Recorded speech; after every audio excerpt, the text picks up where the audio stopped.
Bismillahirrahmanirrahim. Tiga Kesultanan Demak 1500 sampai 1568.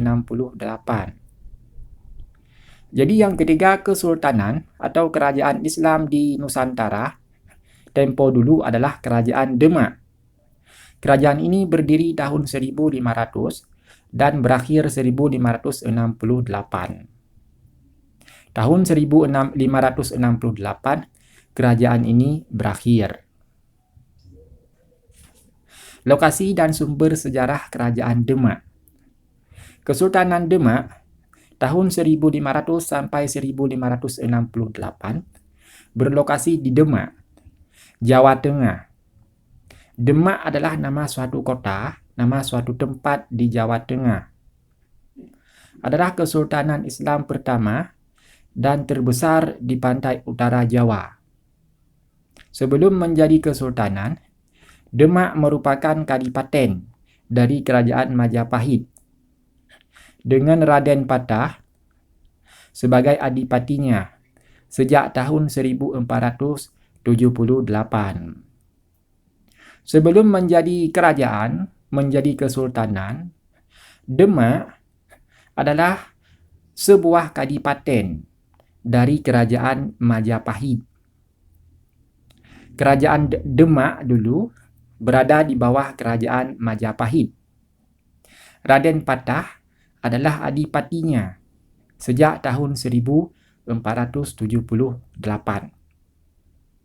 Raden Patah jugalah perintis sekaligus pelesak dasar Kesultanan Demak ini sejak tahun 1478 itu. Jadi Raden Patah adalah perintis sekaligus peletak dasar Kesultanan Demak.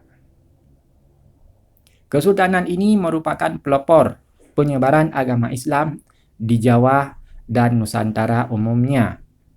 Kesultanan Demak tidak berumur panjang karena adanya perebutan kekuasaan di antara kerabat kerajaan. Jadi Kesultanan Demak tidak berumur panjang karena adanya terjadi perebutan kekuasaan di antara kerabat kerajaan. Ini adalah merupakan kerajaan pelopor penyebaran agama Islam di Jawa dan Nusantara saat itu. B. Kondisi sosial politik Kesultanan Demak. Pendiri kesultanan ini adalah Raden Patah, memerintah pada tahun 1500 sampai 1518. Putra Kertabumi Brawijaya V dari perkawinannya dengan Putri Campa. Jadi Raden Patah ini merupakan putra Raja Kertabumi atau Raja Brawijaya V dari anak dari perkawinannya dengan Putri Campa. Menurut Babat Tanah Jawa, ini cerita dalam Babat Tanah Jawa, Babat Tanah Jawi, perkawinan antara Kertabumi dan Putri Campa ditentang kalangan istana. Oleh karena itu, Kertabumi dengan berat hati menghibahkan Putri Campa yang tengah mengandung kepada Arya Damar. Perkawinan Kertabumi dengan Putri Campa ditolak oleh kalangan istana. Setelah itu, Raja Kertabumi memberikan Putri Campa kepada Arya Damar, Adipati Palembang, bagian dari Majapahit.